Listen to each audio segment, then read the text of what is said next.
প্রিয় ছাত্রছাত্রীরা, আজকের এই ক্লাসে তোমাদের স্বাগত। ক্লাস 9-এর একটি কবিতা আছে, লেসন 3। কবিতা হচ্ছে autumn.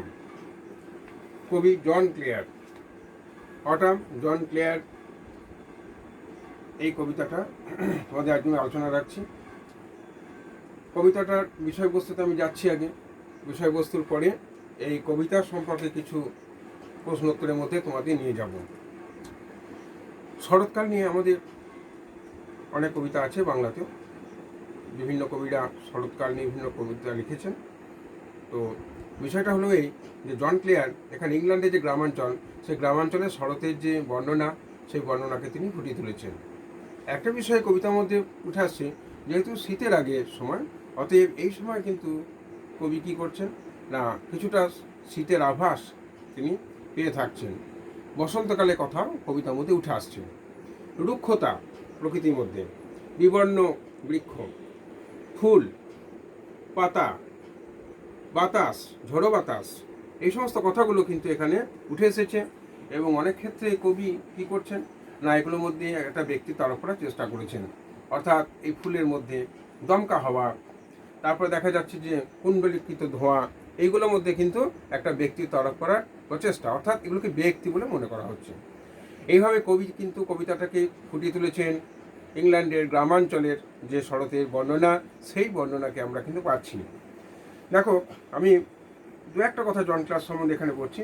John Claire, he was born in 1793 and he passed away in 1864. John Clare was an English poet famous for his celebratory representations of the English countryside and his lamentations of its disruption. Some of his notable collections of poetry are First Love, Snowstorm, The Village Minstrel, and other poems, etc. এইভাবে কিন্তু তোমাদের text বইতে ওনার যে কিছু কাব্যগ্রন্থ আছে সেগুলো সম্বন্ধে পরিচিতি দেওয়া হয়েছে। এবং কিছু কিছু ক্ষেত্রে ওনার যে পরিচিতি, সেটা কিন্তু তোমাদের টেক্সট বই রয়েছে। আমি সেই বিস্তৃত আলোচনায় না গিয়ে এখানে আমি কবিতার মধ্যে চলে যাচ্ছি। দেখো, কবিতাটা একবার পড়ছি। I love the fitful gust that shakes the casement all day, and from the mossy elm tree takes the faded leaves away, twirling them by the window pane with thousand others down the lane. I love to see the shaking twig dance till the shut of eve, the sparrow on the cottage roof, whose chirp would make believe that spring was just now flirting by in summer's lap with flowers to lie. I love to see the cottage smoke curl upwards through the naked trees, the pigeons nestle round the court on dull November days like these. The cock upon the dunghill crowing, the male sails on the heath are going. The feather from the raven's breast falls on the stubble leaf. The acorns near the old crow's nest fall pattering down the tree. The grunting pigs that wait for all scramble and hurry where they fall. একটু আমরা সংক্ষিপ্তভাবে বাংলা মানের মধ্যে দিয়ে যাচ্ছি। I love the fitful gust that shakes the casement all day. আমি ভালোবাসি কি দমকা হাওয়া, এটা সারাদিন ধরে জানলাটাকে কাঁপিয়ে দিচ্ছে বা ঝাঁকিয়ে দিচ্ছে। অ্যান্ড ফ্রম দ্য মসি এলম ট্রি, শালা ভরা যে এলম গাছ, টেক্স দ্য ফেডারেল লিভস হবে, কী হচ্ছে না, সেখান থেকে যে পাতাগুলো, বিভিন্ন পাতাগুলো সেখান থেকে খসে পড়ছে, উড়ে যাচ্ছে। Toddling them by the window pane, জানলার যে ধার, সেই জানলার ধারে সেখানে কী হচ্ছে না, তাদেরকে আবর্তিত করাচ্ছে পাতাগুলোকে। With thousand others down the lane, হাজার হাজার এরকম আরও অনেক পাতার সঙ্গে গলি পথে। I love to C the checking tree, আমি ভালোবাসি কি না দোদুল্যমান, কি না ছোট ডাল, টুইক বলতে ছোট ডাল, আমি সেটা দেখতে ভালোবাসি। দোদুল্যমান কাপা কাপা ছোট ডাল, dance till the shut of eve, সন্ধ্যা রুদ্ধ না হওয়া পর্যন্ত, তার সন্ধ্যা যতক্ষণ রয়েছে ততক্ষণ তার নাচটাকে আমি দেখতে ভালোবাসি। The sparrow on the cottage rick, কুটিরের যে চাল, সেই চালে চড়াই পাখি, হুজ চার উড মেক বিলিভ, যার কলতান আমাদেরকে বিশ্বাস করে দিচ্ছে। The spring was just now flirting by in summer's lap with flowers to lie, যে বসন্ত যে সবে খুনসুটি করছিল যে ফুলেদের সাথে সে জিরবে বলে গ্রীষ্মের কোলে। এখানে একটা কথা ছোট বন্ধুরা, যেখানে বসন্তের কথা যখনই রয়েছে, বুঝতে পারছো যে বসন্তের আগমন বার্তা কবি কিন্তু এখানে বলতে চাইছেন। অর্থাৎ প্রকৃতির যে পরিবেশ, সেখানে যেন বসন্তের আগমনকে তিনি যেন বুঝতে পারছেন। I love to see the cottage smoke curl upwards through the naked trees. অর্থাৎ নিষ্পাত্র যে গাছ তার মধ্য দিয়ে যে কুণ্ডলিকিত যে ধোঁয়া বা ধোঁয়া কুণ্ডলী পাখি উঠছে, সেটাকে আমি কুটিরের যে ধোঁয়া সেটাকে আমি দেখতে ভালোবাসি। The pigeons nestle down the cote, পায়রারা কি করছে না তাদের বাসাতে, কোট বলতে কি না কোট বলতে নেস্ট, ইংরেজি বাসা, বাসাতে গুটিসুটি বলে তারা রয়েছে। On dull November days like this, বিবর্ণ নভেম্বর মাসে এরকমভাবে। The cock upon the dunghill crowing, আস্তাকুড়ের উপরে কি করছে না মোরগ চিৎকার করছে। The mill sails on the heath are going, অর্থাৎ এখানে হচ্ছে যে পেশায় কল পাল তুলে যেন সে যেন কি করছে না সেই যে তৃণক্ষেত্র তার উপর দিয়ে যেন সে চলমান অবস্থায় রয়েছে, এটা যেন মনে হচ্ছে কবির চোখে। The feather from the raven's breast, ডাক আগের যে বুক সেখান থেকে যে পালকটা ফলস অন দ্য স্টাবলি, এটা কি হচ্ছে না যে খোঁচা খোঁচা যে ঘাস জমি, সেই খোঁচা খোঁচা ঘাস জমির উপরে পড়ছে। The accounts near the old close nest, বুড়ো কাকের যে বাসা সেই বাসার কাছে কি রয়েছে না ওক গাছের যে ফল প্যাটারিং ডাউন দ্য ট্রি, সেগুলো কি হচ্ছে গাছ থেকে না টুকটাপ করে সেগুলো পড়ছে। দ্য গ্রান্টিং পিক্স, ঘদঘদ করছে সুরগুলো। দ্য ট্রেড ফর অল, ঘদঘদ করতে করতে অর্থাৎ ওদের যে শকরের যে আওয়াজ সেটাকে আমরা বলছি গ্রান্টিং। এই তারা কি করছে না তারা অপেক্ষা করছে প্রতীক্ষা করছে সেগুলোর জন্য। স্ক্রাম্বল, তারা হুড়োহুড়ি করছে, অ্যান্ড হাড়ি, এবং তারা গুতুগুতি করছে এবং হুড়োহুড়ি করছে। এই দুটো মানে কবি বলেছেন, একটা স্ক্রাম্বল কথা মানে হচ্ছে গুতুগুতি করছে, হাড়ি বলতে তাড়াহুড়ো করছে বা হুড়োহুড়ি করছে সেগুলো পাওয়ার জন্য। যেখানে ওই ওক গাছের যে ফলের কথা বলা হচ্ছে, হ্যাঁ, যেখানে ওক গাছে ফল পড়ছে সেখানে যাওয়ার জন্য তারা কি করছে তাড়াহুড়ো করে যাচ্ছে। এরকম একটা কবিতা মানে আমরা পাচ্ছি। এবার বিষয়বস্তু হলে যে কিছু ওয়ার্ড নোট সেখানে দেওয়া আছে, আমি তোমাদের এই জায়গায় একটু নিয়ে যাচ্ছি। দেখো একটু আমার নোট রয়েছে এখানে লিখিত সুবিধার জন্য সংক্ষিপ্ত সময়ের মধ্যে লেসেনকে তোমাদের কাছে তোমাদের হাতে পৌঁছে দেওয়ার জন্য কিছু লিখিত রয়েছে, সেখানটা আমি তোমাদের একটু মনোযোগ আকর্ষণ করতে চাইছি। গাছটা মানে হচ্ছে দমকা হওয়া, এটা হচ্ছে স্ট্রং উইন্ড। তারপর হচ্ছে মসি, মসি মানে কি শ্যাওলা বলা। কভার্ড উইথ মস, টুইলিং মানে কি পাক খাওয়া। Spinning round and round, eve বলতে সন্ধ্যা, ইভ বলতে ইভিনিং মানে করা হচ্ছে। রিক মানে হচ্ছে খড়ের চাল। রুপ মেড অফ স্ট্র, এই যে ইংলিশ ওয়ার্ডগুলো রয়েছে তার বেঙ্গলি মিনিং এবং তার সাথে সাথে যে তার ইংলিশ মিনিংগুলো রয়েছে এগুলো কিন্তু একটু মনোযোগ দিয়ে পড়ে নিতে হবে বা জানতে হবে। চাক, কলতান, পাখির কলতান, যেটাকে ইংলিশ আমরা যদি নিয়ে যাই তার মানে আমরা ইংলিশ মিনিংয়ে যাই তাহলে বার্ড সাউন্ড বলতে পারি। ইংলিশ মিনিং অর্থাৎ কি বলতো সিনোনিম, এগুলো জানা প্রয়োজন আছে। লি বলতে কি না তৃণ আচ্ছাদিত ভূখণ্ড আমি করছি, অর্থাৎ গ্রাস কভার্ড ল্যান্ড। কোট বাসা, যার ইংরাজি হচ্ছে নেস্ট, আরেকটা ইংরাজি।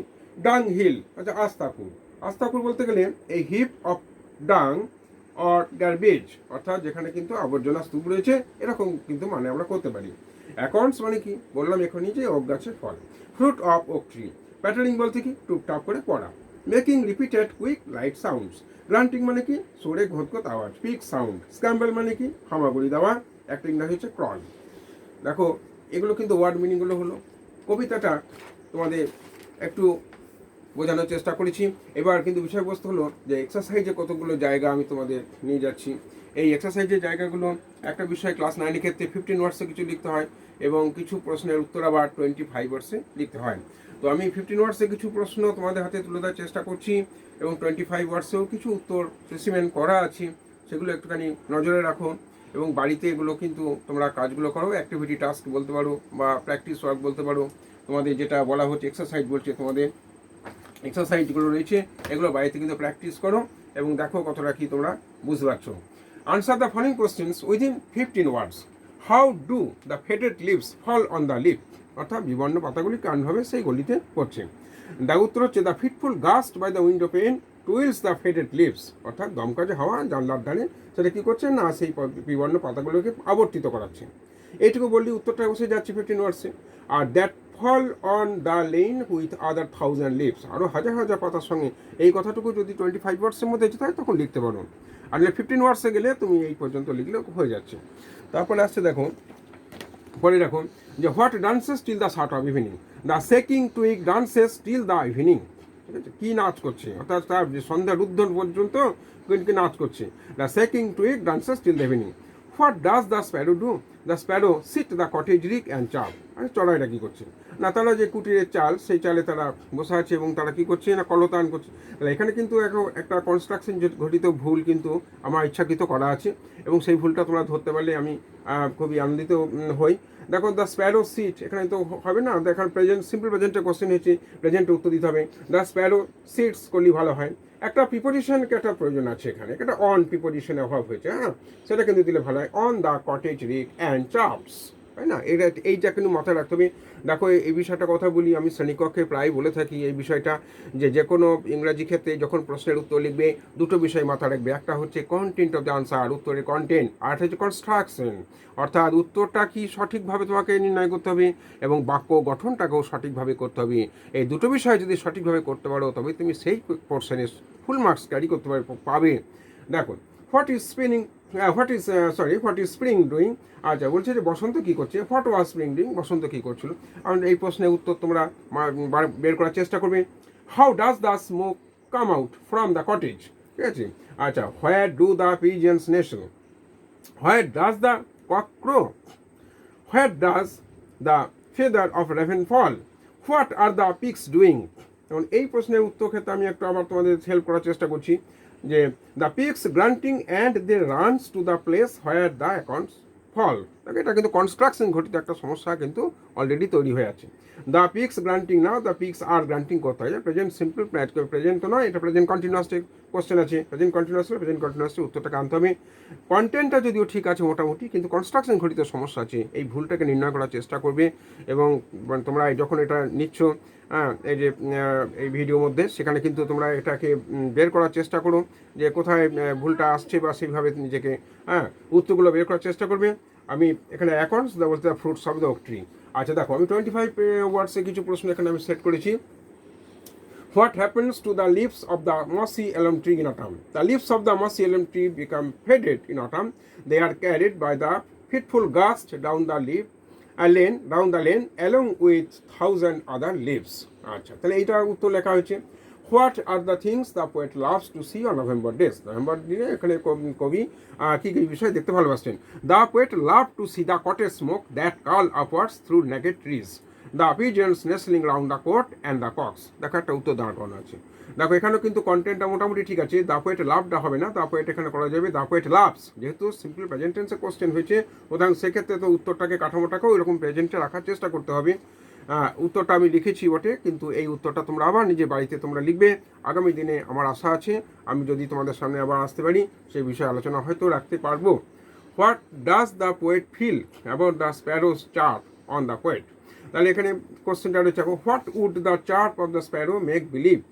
What is the activity of the cottage smoke. What happens near the old crow's nest. Describe the activities of the pigs.